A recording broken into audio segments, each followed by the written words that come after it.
Je voudrais du soleil vert, des dentelles et des théâtres, des photos de bord de mer, dans mon jardin d'hiver. Je voudrais de la lumière, comme en Nouvelle-Angleterre. Je veux changer d'atmosphère, dans mon jardin d'hiver. Ma fleur, sous la pluie de novembre, tes mains qui courent, je n'en peux plus de t'attendre. Les années passent, qu'il est loin, là je tombe. Nul ne peut nous entendre. Je voudrais du Fred Astaire, revoir un latte. President Trump has broken many negative records. He has the most false statements and lies by a sitting president, the highest vacancy and turnover rates for several key departments, and now he's actually breaking some new rhetorical ground. He swears in public more than any other president, the New York Times even dubbing him the profanity president. As a longtime performer and self-appointed kind of improvisational shock jock, Donald Trump has a keen sense of where the line is even when he crosses it. For example, as we get into some of these swearing controversies, consider this. He leans more on light cuss words like crap and hell and damn, while then sprinkling in the kind that we literally have to bleep out. You people don't care who the hell they are. I fired his ass so fast. It's bullshit, okay? This is the worst damn stage I've ever seen. You bring your whole damn family, whoever the hell you are, I love you. They make the crap right there. Now, this is unusual for a sitting president, but Donald Trump has long cast himself, of course, as an outsider in business and media, and he was swearing long before he got into politics as well as on the campaign trail. Get that son of a off the field right now. She said he's a We'll beat the out of them. Let them beat the out of ISIS also. He gets a nomination, they're going to sue his ass off. Whoever the hell brought this mic system, don't the son of a to put it in. You shouldn't pay the best, sir. I would bomb the out of him. You bet your ass I'd approve it. You bet your ass. I don't give a damn. You can tell them to go themselves. It's political. Our country's going to hell. It's going to hell. Listen, you mother.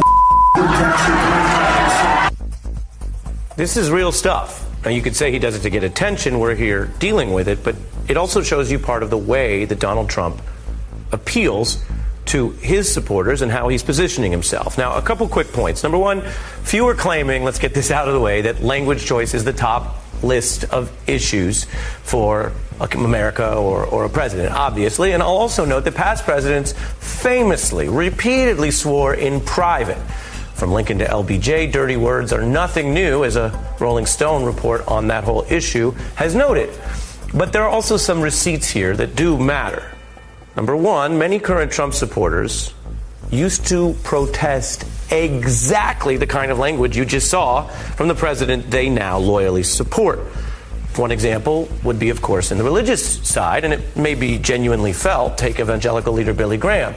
When he learned about his favorite President Nixon swearing in private, he said this: he was hurt by President Nixon and the things he said when the Watergate tapes came out. He'd never heard President Nixon cuss, use profanity.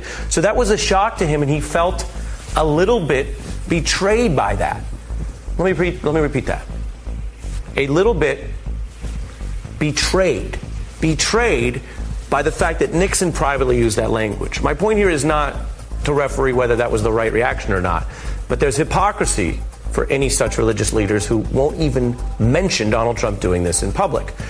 And you may remember how leaders in the Republican Party, and I should note some Democrats, were leading very high-profile efforts in the 90s to crack down on obscene language in music and film. That's why we have those parental advisory labels and a lot of other stuff. Now, let's get into what Trump's doing here. This has become so common, people analyze it. There's even a thing called a swearing expert, Melissa Moore, who's an author that wrote a book about this, and she analyzes it as part of Donald Trump's careful image making, that it's all strategic because he creates an impression by swearing that he's saying what he thinks and, quote, telling it like it is. Now, other presidents have used this type of language behind the scenes. George W. Bush was once overheard at a campaign event in 2000 calling a reporter, get this was a scandal at the time, calling a reporter a, quote, major league a-hole. Or President Obama, he was known in private to sometimes use profanities. The public may not have known about this much until he admitted it actually himself in a 2015 Jerry Seinfeld interview. This was near the end of his presidency. Does it help with your stress level? Because I'm going to say help much. This son of a bitch, this rat bastard comes in here, and it really, you blow off a little steam, right? Yeah, bad stuff or stupid stuff is happening constantly, right? Every day. So you have to be able to just make fun of, wow, that. Yeah, like, of course. That was even dumber and more annoying than usual. That's when cursing is really valuable. The president's saying cursing is valuable for venting. But with Trump, it's public. The New York Times' Peter Baker compares him to a shock jock. Howard Stern explains this kind of talk is what Trump uses to connect. I knew he was a good communicator. And what do I mean by good communicator? He talked like a dude. He just knew how. He knew the audience. He knew how to play to them. And they liked him. They liked it. And people are free to choose to like it. The point is, as Donald Trump swears his way to different types of headlines, we should keep in mind the hypocrisy of some of his supporters, the double standards and what counts for a scandal these days, and we should decide whether we want to patrol for more or less of this in public life, even if it's not the biggest issue in the world. It is Wednesday, the 29th of May of 2019, and you are in West Coast Cookbook and Speakeasy. I am your chef de cuisine, Justice Putnam, and our daily special is Smothered Benedict Wednesdays. Will no one rid me of this priest? Well, speaking of priests, Mitch McConnell, you are a mendacious mofo, aren't you? Yes, you are. When asked if just, hypothetically, Mitch, if a Supreme Court justice were to pass away in the last year of Trump's term, what would you do? And Mitch, in his indelible style, took a sip of his Long Island iced tea. Yeah, some people said it looked like tea. Well, it was a Long Island iced tea. Oh, yeah, with some Kentucky bourbon. Don't worry. It was Kentucky bourbon in that Long Island iced tea. Took a sip, smirked, said, oh, well, we would fill that vacancy. And Merrick Garland so far is still the judge on the appellate court that will decide a lot of this investigations into Trump land. Okay. Do we have a democracy anymore? When Mitch McConnell coined himself the Grim Reaper because the Senate is where bills go to die, is Mitch McConnell the Grim Reaper for democracy? Is he the embodiment of the Grim Reaper here to destroy the rule of the people? I don't know. Take a sip of a Long Island iced tea. It helps. It always does. Well, I would actually suggest the French 77, but that's a whole different class of dealing, isn't it? Indeed. Well, Mitch McConnell, God, I hate that guy. I just despise him. I really do. And who doesn't? Well, apparently the big money people in Kentucky and elsewhere really love this guy. They love him. Because, as I've always been told, wherever I worked, there is no democracy in a business. And Mitch McConnell was put there to make government a business. There's a lot to be said about the existential question of Maggie Haberman. And there's a lot of people who are upset, not only at Maggie, but at the people who are upset at Maggie. And then there's people who are upset at the people who are upset at the people who are upset at Maggie. But I have posed an existential question about the mere existence of Maggie Haberman. Maybe she has been sent by the Matrix as a sim to really just F with us. That's what I've posited, and I think that might be the truth. The New York Times does not have an ombudsman to question a Maggie Haberman, but they do seem to have a lot of I'm buds with that person. Access journalism is exactly that. Access is everything. Morality, ethics. Are you kidding me? You quaint hippie. We're talking access. You can't be an effective stenographer without access. Now, all we need is a compliant press. Which reminds me, that Hogan Diddley, is that the guy's name? He's a spokesperson for Trump now. Press type person. Pining for a compliant press. If people would just write more positive stories about Donnie. And he was on Fox saying that, by the way. And he wasn't complaining about Fox coverage. No. He wants it to be Leni Riefenstahl all over again. Yes, he does. And let's not avoid that existential question. What's on the rest of the menu?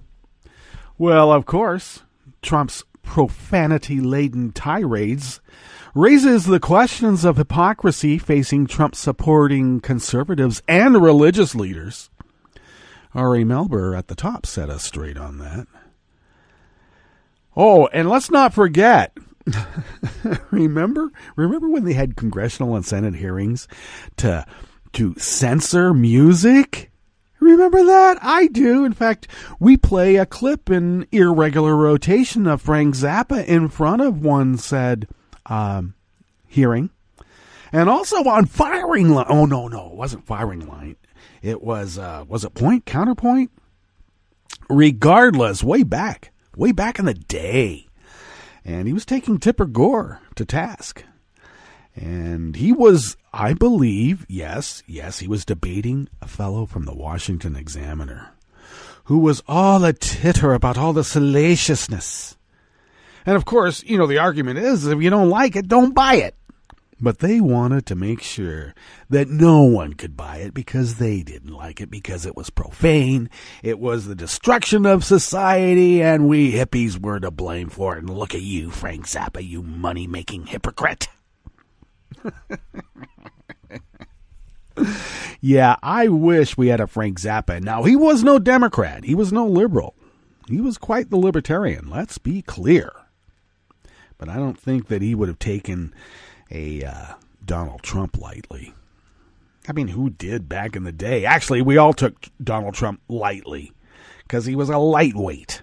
He was supposed to be a pretty rich boy. Look where it got him. The Grim Reaper of the free world. What's on the rest of the menu in the Bistro Cafe, a West Coast Cookbook and Speakeasy? Let's get going. Hey, as the West prepares for a brutal wildfire season, Trump takes aim at firefighting jobs with the largest federal cut in a decade. If they hit you, you hit back harder. That's the creed of Donald Trump. Which reminds me, Trump ordered the Navy not to use electric because nobody knows how it works. Yeah, he doesn't want electric assist to launch jets off of aircraft carriers because he can't figure it out. Yeah. Imagine what happens when he gets a new Moan faucet and he can't figure that one out. And Betsy DeVos ignored 51 attorneys general begging her to help military veterans with their student loan debt. Well, she can't do that because there's about $1.5 billion, $2 billion in student debt. Someone's got to get it, and she wants it to be her. After the break, we then move to the chef's table, where following a turnaround in local politics, a small Spanish town will remove all symbols and commemorations of Franco from public view. And Australia's egg boy donated $70,000 to the Christchurch attack victims. All that and more on West Coast Cookbook and Speakeasy. Bon appetit.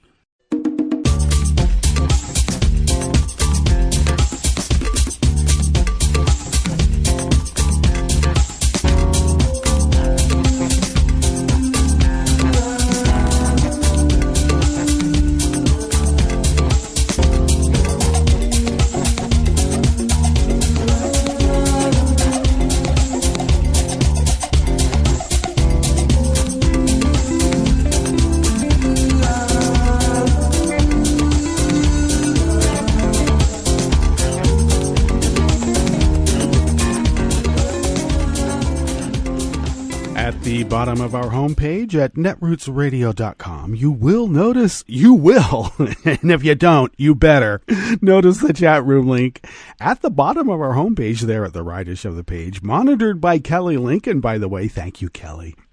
To the leftish of the page from the chat room link at the bottom of our homepage at netrootsradio.com is the link to our Patreon site, and if you could become a recurring Patreon of Netroots Radio, that recurring contribution helps us not only pay our bills, but we are now accumulating funds in which to purchase newish machinery, which I've mentioned before.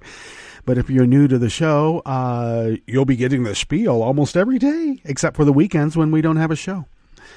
All kidding aside, money on the left is always hard to come by, in spite of all of those deep-pocketed money liberals that we're supposed to be getting money from. The only deep pockets we have, other than our own deep pockets, are your deep pockets. And I know how shallow they are because they're shallow for everybody who is resisting.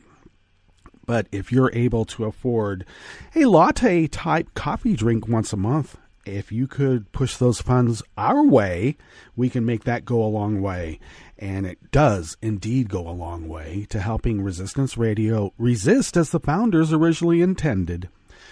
All right, 8 years of resisting. 8 years of Resistance Radio on Netroots Radio. This year, we're happy about that. Thank you for your generosity. If you would like to follow Netroots Radio on Twitter, you can do that. Simply go to @NetrootsRadio.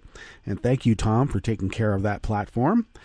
If you would like to follow me, you can do so at Justice Putnam. And I also post the show notes and links diary on Daily Codes about 10 minutes before showtime, and then scramble to get those links out on social media.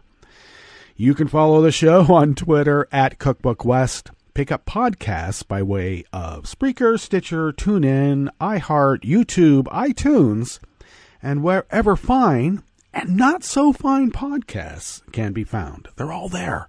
Every single one. All right, let's get into this first dive. Our first offering here comes by E.A. Crunden out of Think Progress. I presume that this decision to cut jobs from wildfire firefighters is get back to California for, not toeing the line for Trump land. That's my assessment, my analysis, my fear. The Trump administration is planning to cut over 1,000 jobs, including many wildland firefighting jobs, and what's thought to be the largest federal job cut in a decade. The move comes ahead of another wildfire season and amid threatened halts to financial assistance following deadly fires last year.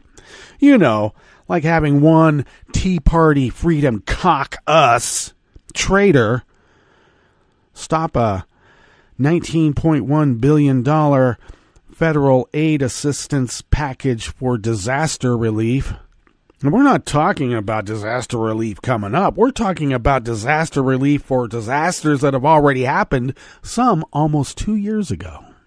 Over 2 years ago. Now, this latest attempt in what appears to undermine wildfire preparedness includes ending the federal program that trains young people for jobs, including wildfire fighting, while at the same time withholding wildfire reimbursements California officials say they are owed from last year.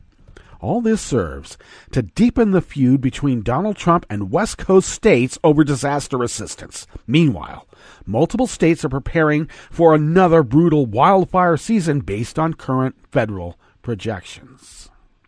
In an announcement buried on the Friday before the Memorial Day weekend, the Trump administration announced that it will end a program under the Forest Service run by the U.S. Department of Agriculture.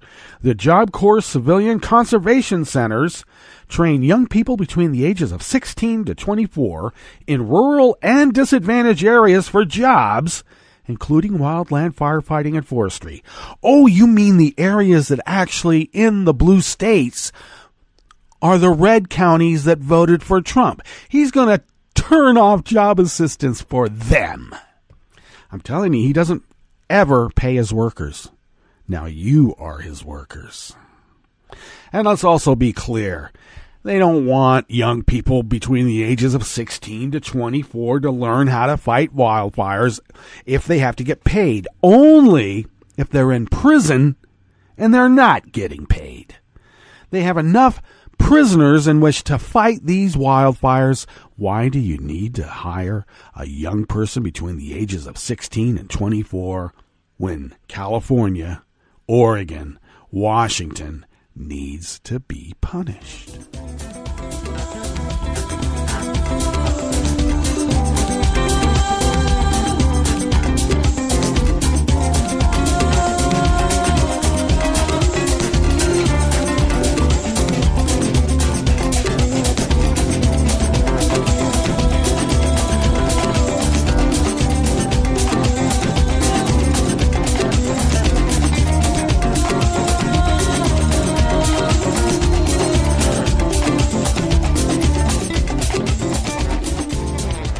Next offering here in the Bistro Cafe of West Coast Cookbook and Speakeasy, Smothered Benedict Wednesdays, is by the great Oliver Willis out of Shareblue Media.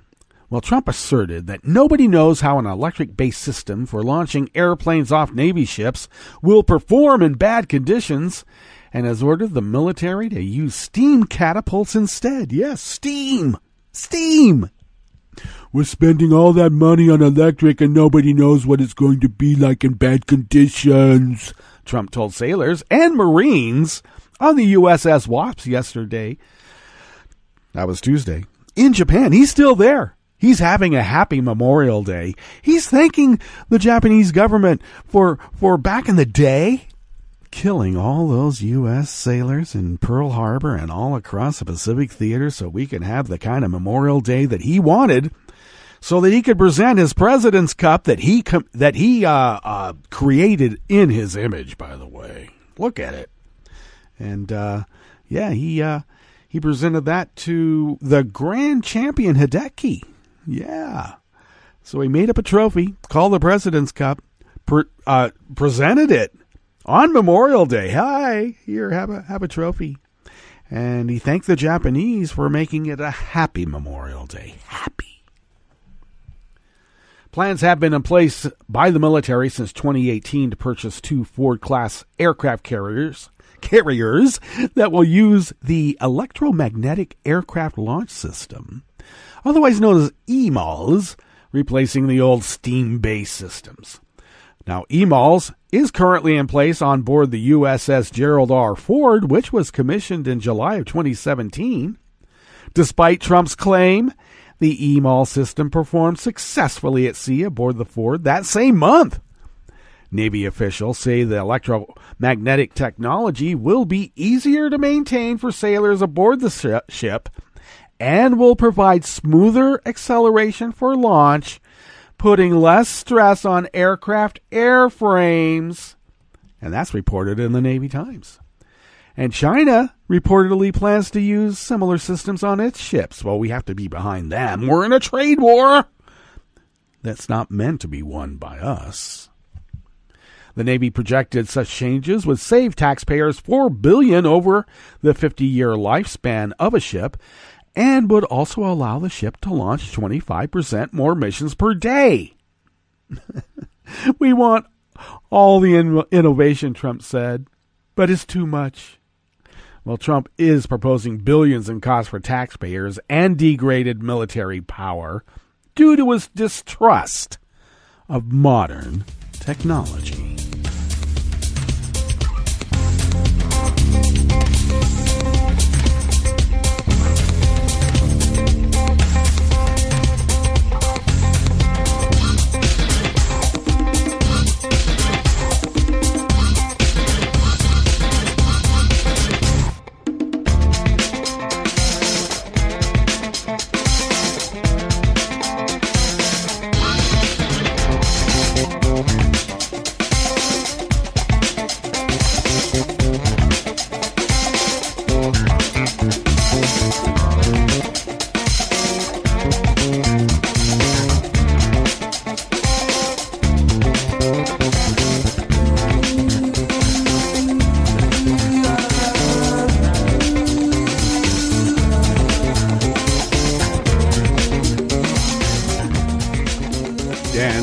Martin, also of Share Blue Media, brings us this final offering here in the Bistro Cafe at West Coast Cookbook and Speakeasy. Attorneys general from 51 states and territories are pleading with Education Secretary Betsy DeVos to make it easier for wounded veterans to deal with their student loans. But thus far, their pleas are falling on deaf ears. In a bipartisan May 24th letter, states are asking the Education Department to automatically forgive student loans of eligible veterans who are permanently and totally disabled or otherwise unemployable. Let me repeat that. Permanently and totally disabled or otherwise unemployable by fighting for their country. Military veterans. The letter argues that DeVos and the Education Department are required by a 2008 law to discharge the student loans of veterans who are totally and permanently disabled from wounds received in service to the country. Oh, 2008. That was when Obama was president. Anything that the black president wanted and got has to be undone. And they're doing it. As it stands now, DeVos is forcing wounded veterans to jump through hoops in order to receive the benefit, despite the fact that there is no statutory or legal requirement that the Department of Education demand that eligible veterans affirmatively apply to the TPD discharges before the department will forgive their loans.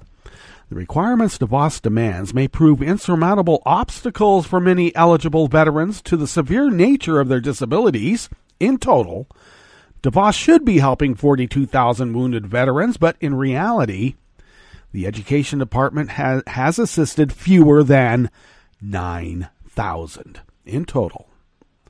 Those veterans carry more than $1 billion in student loans, and 25,000 have defaulted on their loans despite being eligible for having their debts removed. The Education Department refuses to help veterans, arguing that if the debts were automatically discharged, some veterans may be facing a higher tax bill. Oh, really? That argument falls flat because federal taxes would remain unchanged. And most states do not tax wounded veterans for having their student loans discharged. But I bet the red states do. American veterans deserve better, but so far, DeVos has refused to remove additional hurdles for wounded veterans to get the benefits they've earned. Well, this is nothing new. I think money is still owed to the Continental Army. I'm pretty sure that's still in play. All right, let's get to our break. And when we come back from that break, we are going to go through weather from around the world and finish up with the stories that we have curated for you today. You are listening to West Coast Cookbook and Speakeasy, and we will be right back. You are listening to netrootsradio.com. Please hang up and try again.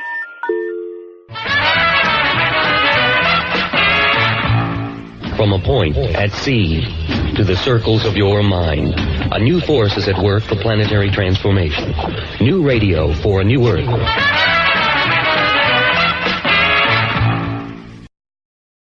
This is Take Two Movie Review. I'm Clinton Johnston. This week, Para Occidere. There are many reasons why the John Wick movies have become the phenomenon that they are. People appreciate how they embrace being focused action films. The art direction and cinematography make them look very cool. Keanu Reeves gives a career-defining performance as the taciturn and tortured John Wick, not the least part of which is his dedicated martial arts and weapons training, which have allowed him to do much of the film's action himself. However, I, of course, think that John Wick Chapter 3 Parabellum shows us another reason. John Wick 3 is the action film for our time. It is the action film for people who have spent hours in first-person shooters, shooting, being shot, respawning, and doing it all again. This movie is for them. It opens and John Wick and his compatriots kill and kill and kill and kill and kill. It is empathy-free desensitivity theater because they kill so many people, and we are invited to feel nothing for those deaths other than admiration at the efficiency of their execution. Now, in Chapter 1, we could at least hide behind the thin veil of the revenge tale, fueled by a villain who clubs a puppy, but Chapter 3 begins with a $14 million bounty on John Wick's head. That means none of these people who target him and are thus his targets are bad guys. They're just looking for a payday. We don't need them to die beyond our desire for John to survive. Thus, there's really nothing to justify the mountainous body count. We're just not supposed to care. And I like to give the filmmakers the benefit of the doubt and consider that maybe in this film, where people declare that a healthy community needs rules, with consequences when the rules are broken, that the filmmakers are reflecting the impersonal cruelty that is so deeply embedded in our society. I'd like to, but nobody in John Wick Chapter 3 Parabellum, including John Wick, challenges this status quo. It's not a movie about revolution. This isn't The Matrix. I don't know. Maybe that's for Chapter 4. This has been Take Two Movie Review. I'm Clinton Johnston. Catch up with us at TakeTwoMovieReview.com and feed us back on our page on YouTube.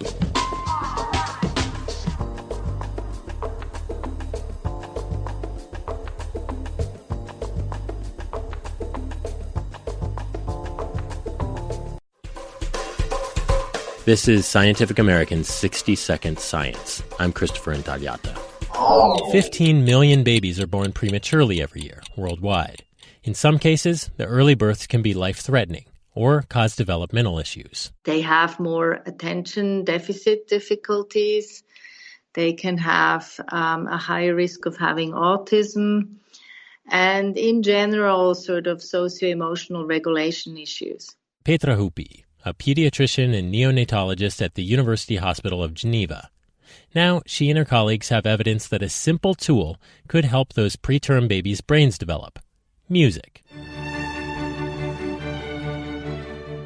But before you cue the Amadeus... When I thought about Mozart, I thought this is a very complex musical structure, and I could hardly imagine that such an immature brain would be able to fully capture the complexity of Mozart. So instead, she recruited the harpist Andreas Vollenweider, who worked with neonatal nurses to determine which sounds would most stimulate infants' brains. He then composed a suite of 3 8-minute-long tracks, which the nurses played to 20 preterm babies using wireless headphones embedded in little baby caps.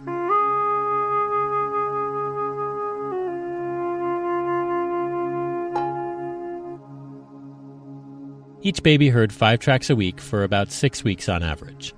Then, Hupi's team used MRIs to visualize activity in the babies' brains.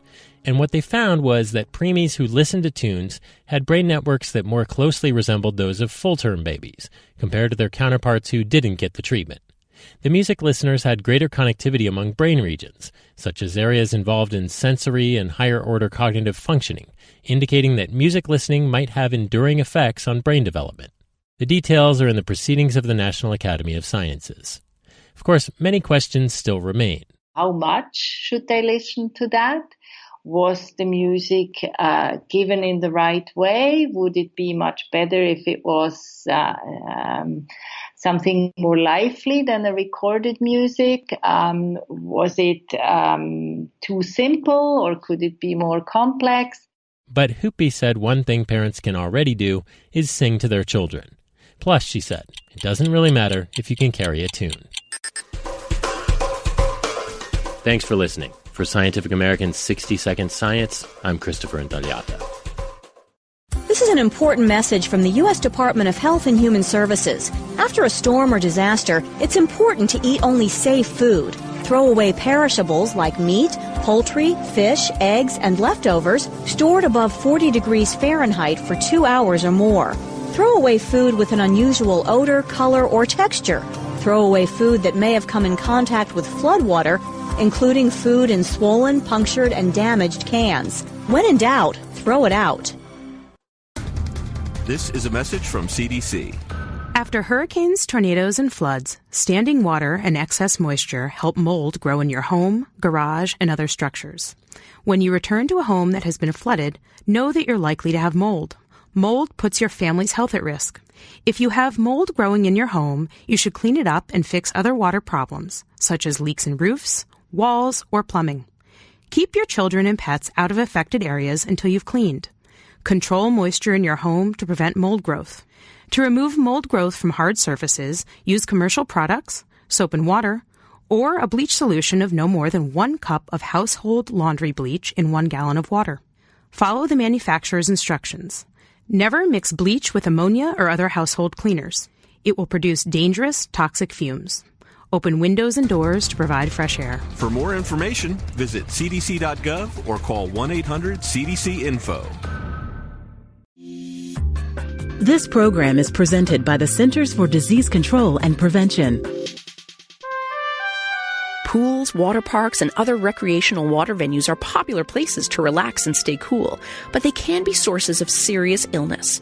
Since 2000, nearly 500 outbreaks have been reported at recreational water venues in the U.S., resulting in over 27,000 illnesses and 8 deaths. Most were caused by parasites, bacteria, viruses, or certain chemicals in the water. Parents with young children who have diarrhea should not allow their children to swim or play in the water. In addition, bathers should check the inspection scores of pools and water parks and can conduct mini inspections using test strips before getting in the water. A few simple precautions can allow you to share the fun, not the germs. Thank you for joining us on A Minute of Health with CDC. For the most accurate health information, visit cdc.gov or call 1-800-CDC-INFO.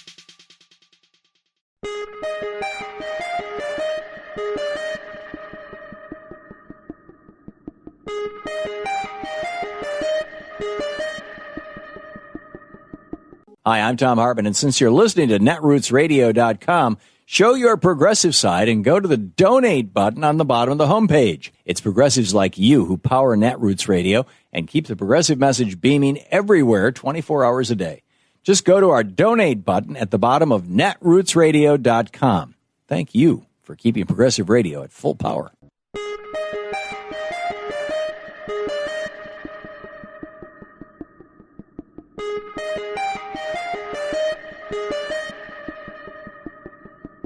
What is the future of Roe versus Wade? I'm Frances Crowe, and this is the Civil Liberties Minute with my good friend, attorney Bill Newman. In 1973, in Roe versus Wade, the United States Supreme Court recognized reproductive choice as a woman's fundamental constitutional right. But in 2019, that right to reproductive freedom, the right to an abortion, is under unprecedented and ferocious attack. Donald Trump has emboldened anti-choice forces with his appointment of 2 Supreme Court justices, with the context being the president's explicit promise or threat of overturning Roe versus Wade. Alabama has seized this time to pass a law that prohibits virtually all abortions, and Missouri, Georgia, Ohio, and Kentucky are close behind. If the Supreme Court were to uphold Alabama's law, it would destroy Roe. But the court could also destroy Roe as a practical matter by giving lip service to Roe in a future decision, but then permitting onerous restrictions and obstacles to access. We make no predictions, except one, and that is that there will be strenuous opposition to undermining the right to choice in the courts, in the Congress, in the state legislatures, and on the streets. The Civil Liberties Minute is made possible by the ACLU because freedom cannot defend itself.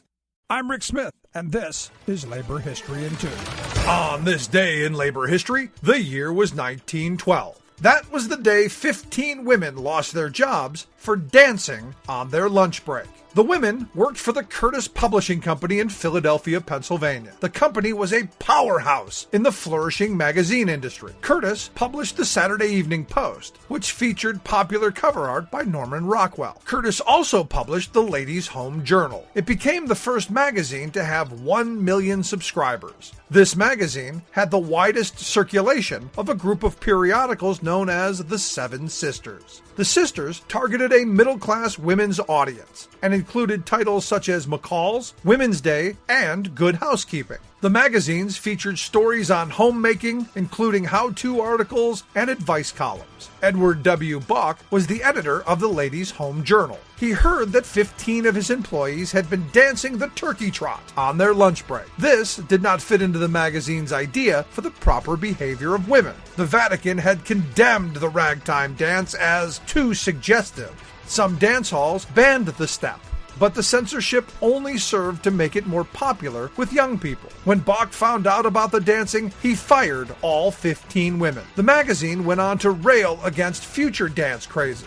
In 1921, an article declared, "The road to hell is often paved with jazz steps." Have you ever danced on the job? What do you think your employer would say if you took time to turkey trot while enjoying your turkey sandwich?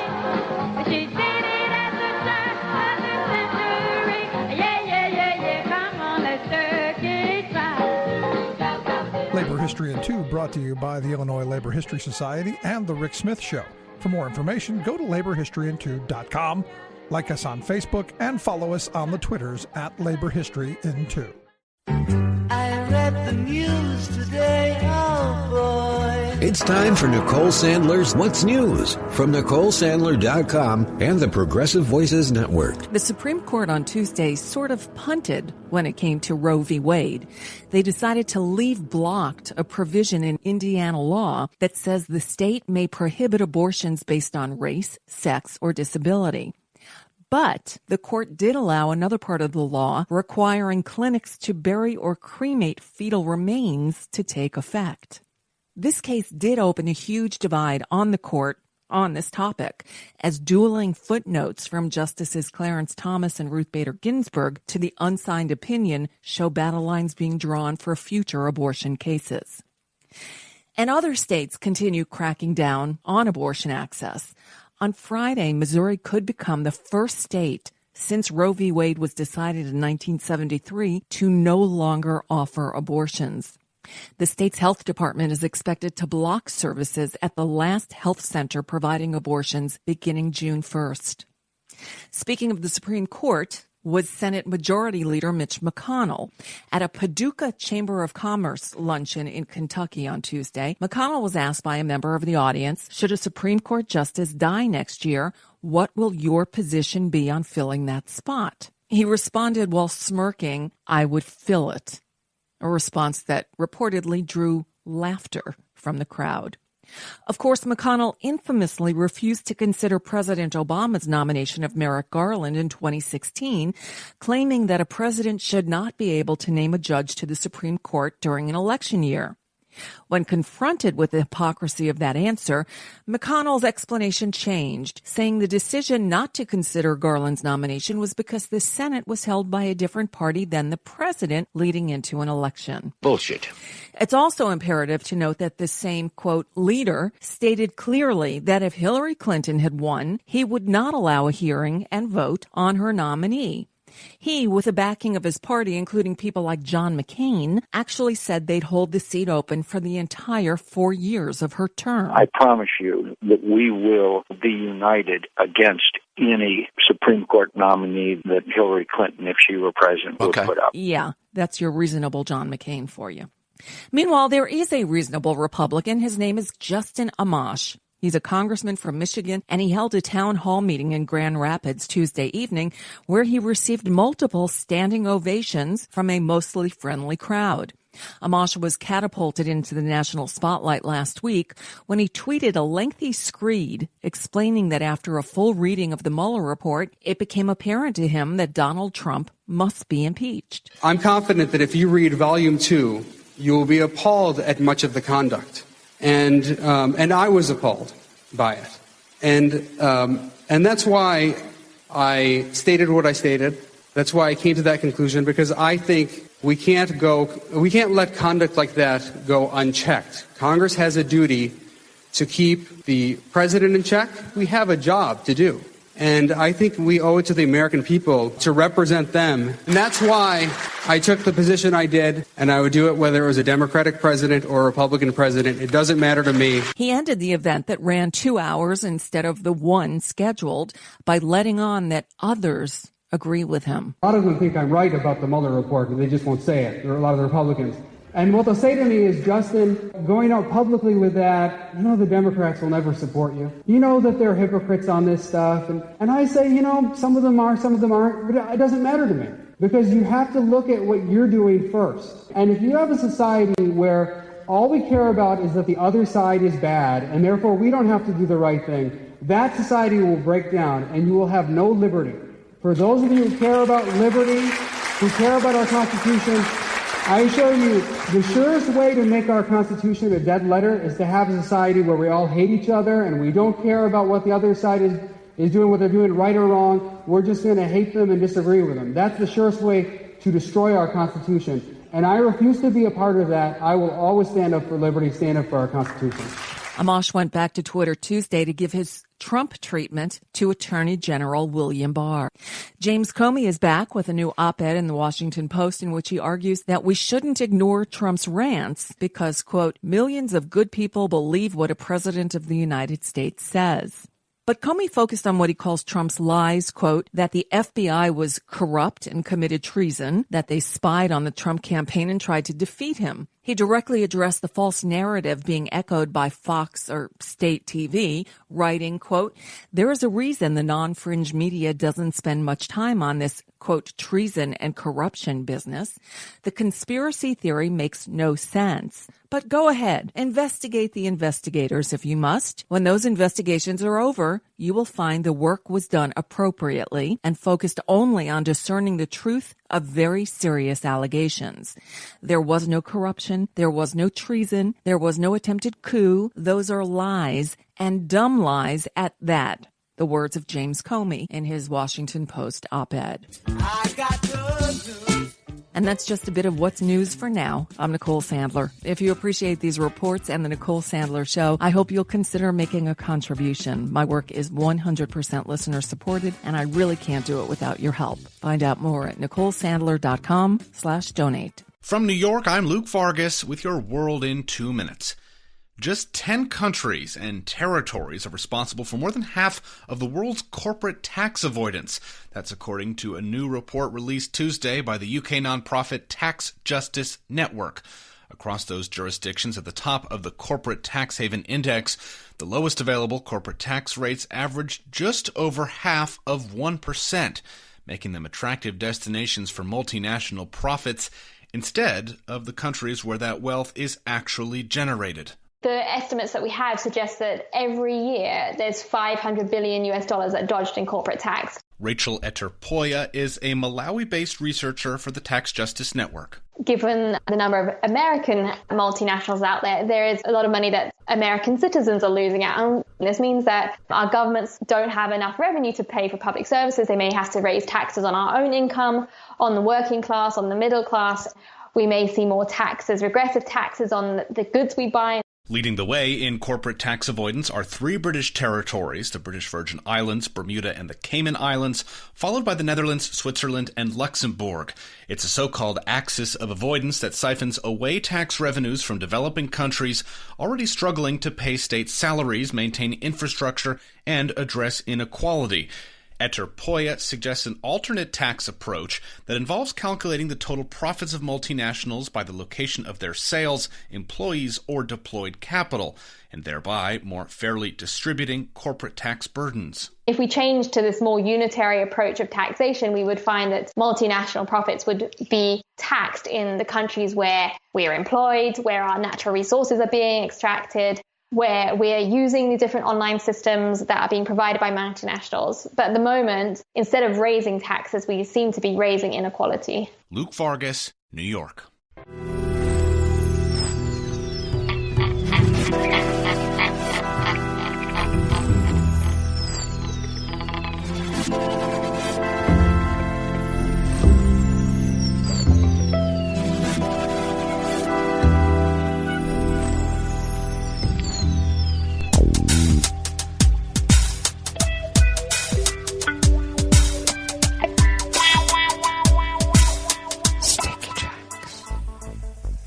Thank you for accompanying us here to the chef's table at West Coast Cookbook Speakeasy. We always begin weather from around the world along the banks of the Rogue River and the Rogue River Valley of Southern Oregon on the west coast of the continental United States of America, where it is currently 58 degrees Fahrenheit, slated for a high of about 82. Overnight low tonight in the mid-50s. Currently winds are out of the southwest. Light and variable, about 1 to 2 miles per hour. Barely negligible, I should add. Though they will pick up coming out of the north-northwest at 5 to 10 miles per hour in just a couple of hours, and will then be about the same clip tonight out of the northwest, and then shifting back to the north-northwest at 5 to 10 miles per hour tomorrow, where we are expected to be about 82 again. Good. Looks like we are partly cloudy at the moment, though it seems mostly sunny to me, which is what the forecast is for the rest of the day. Mostly clear tonight, mostly sunny tomorrow. Grass pollen is high.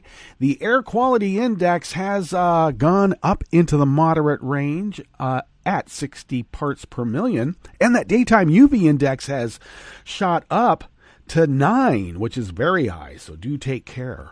Barometric pressure is rising at 29.84 inches. Visibility is up to 10 miles.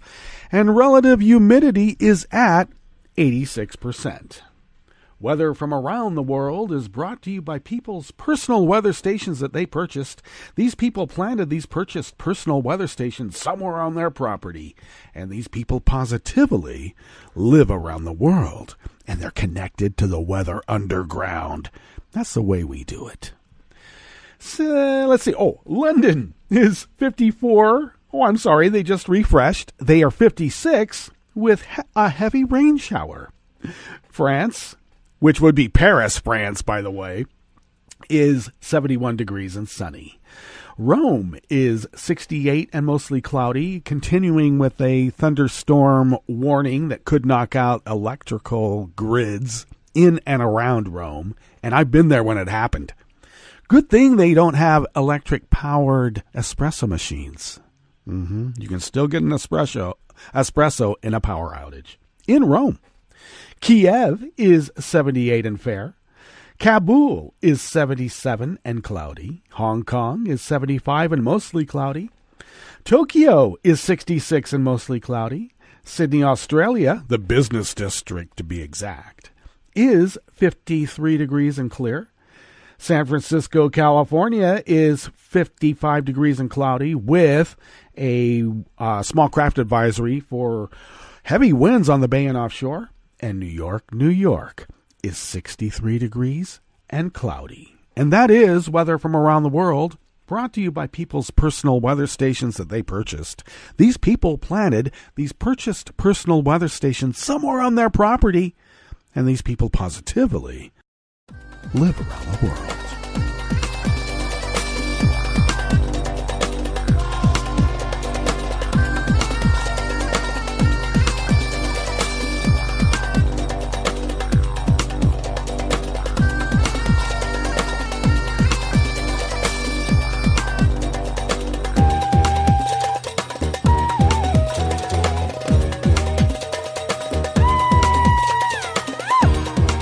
Anonymous worker bees at Reuters bring us this first amuse-bouche here at the chef's table at West Coast Cookbook and Speakeasy, a small Spanish town that owes its foundation to Francisco Franco. Hi, I'm still dead.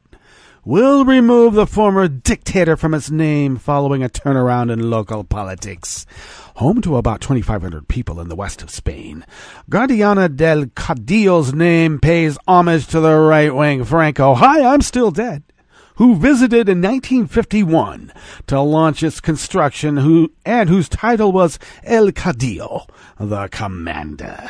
But after defeating the far-right Vox Party in local elections last Sunday, the socialist incoming mayor told Reuters that all symbols of Franco would be removed from public view. It is the first measure that we have to take. Change the name and remove Francois vestiges so that our town can receive funds, Francisco Moreno said by telephone. Vox's mayor had defied a 2007 law ordering the removal of Franco's symbols, leading to a cutoff of funds. Franco's 1939 to 1975 rule killed or imprisoned tens of thousands to stamp out dissent, while up to 500,000 combatants and civilians died in a war with leftist Republicans. A plaque commemorating Franco's visit, "Hi, I'm still dead," adorns Guardiana del Cadillo's town hall, complete with its government's eagle symbol and protected under bulletproof glass. Moreno said residents would choose a new name, which he hoped to have approved soon after his June 15th swearing in. Maybe they just want to leave it as Guardiana. I don't know. The town lost about 400,000 euros, which is about $446,000 in U.S. dollars.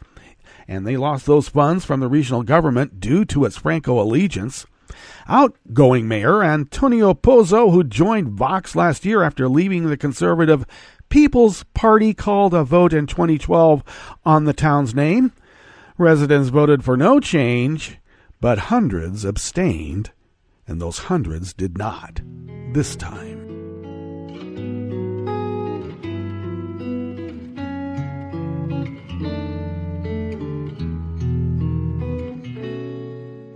Je te donne ce mon amour pour la vie entière. La promesse de me trouver à tes genoux. Aussitôt que tu m'appelles, rester toujours fidèle. C'est tout, c'est tout. Je te donne tous mes printemps, mes étés de mer. Mes automnes, quand les feuilles tombent partout. Si ce n'est pas une bonne affaire, je te donne tous mes hivers, c'est tout. Even more anonymous worker bees bring us the spinal amuse-bouche here at the chef's table at West Coast Cookbook and Speakeasy, Smothered Benedict Wednesdays. An Australian teen dubbed Egg Boy for cracking an egg on the head of a controversial right-wing lawmaker said he has given almost $70,000 U.S. donated for his legal expenses to support victims of the Christchurch mosque shootings. Will Connolly, age 17, came to prominence when he egged far-right Senator Fraser Anning at a news conference after Anning had said letting Muslim fanatics migrate to New Zealand was the cause of the mosque shootings in March. You know, they're the victims and they brought it on themselves. Police cautioned Connolly over the incident, but he quickly became a cause célèbre, drawing support from all corners of the globe, including the backing of basketball star Ben Simmons. Donations flooded in to fund his legal defense. However, Connolly was said late on Tuesday, he would give away the $70,000 that he had received because he was no longer required to face court. I decided to donate all monies to help provide some relief to the victims of the massacre. It wasn't mine to keep, Connolly wrote on his Instagram account. To the victims of the tragedy, I wholeheartedly hope that this can bring some relief to you. Thank you, son. You're a good kid. In fact, I'd say you're a good egg. All right, that brings us to the end of our broadcast period for the day, but you know that Netroots Radio is going to broadcast on. We're going to meet up tomorrow for Metro Shrimp and Grits Thursdays, so do stay tuned to Netroots Radio all day and all night for all the breaking news as it breaks. and we'll meet up here tomorrow, right here, in West Coast Cookbook and Speakeasy. Bon appetit.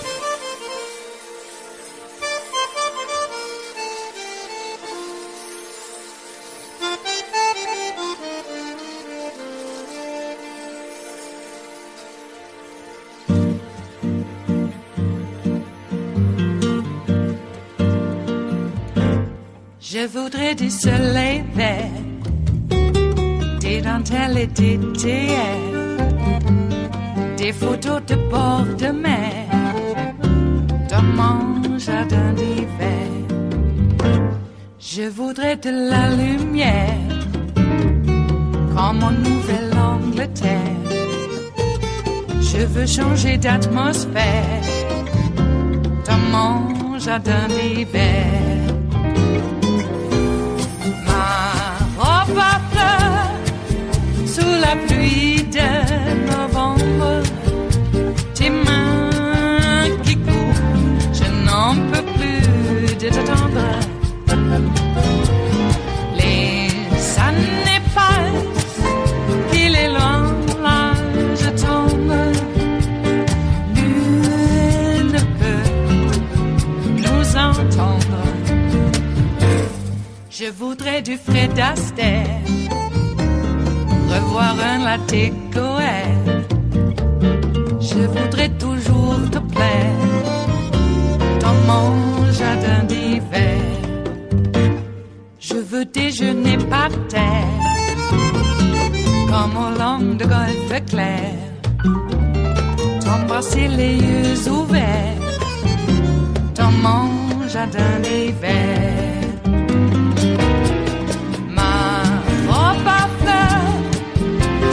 Pluie de novembre, tes mains qui courent, je n'en peux plus de t'attendre. Les années passent, il est loin, là je tombe. Nul ne peut nous entendre. Ba-da-da-dum-di-da-dum.